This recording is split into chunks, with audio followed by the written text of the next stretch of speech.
என் அப்பா கொஞ்சம் ஃபிட்டு, எங்க அம்மா ரொம்ப ஸ்ட்ரிக்ட். பின்னாடி தெரிய வேணா நீ நடைய கொஞ்சம் கட்டு.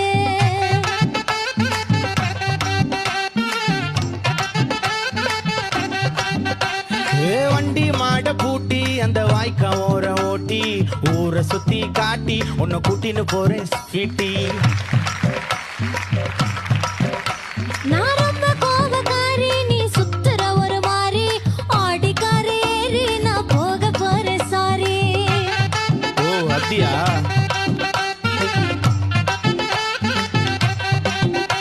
நான் வைக்க மாட்டேன் தாடி, நீ வேணா எனக்கு போடி. இந்த மாமாவை தான் தேடி உன் தங்கச்சி வர ஓடி. ஏ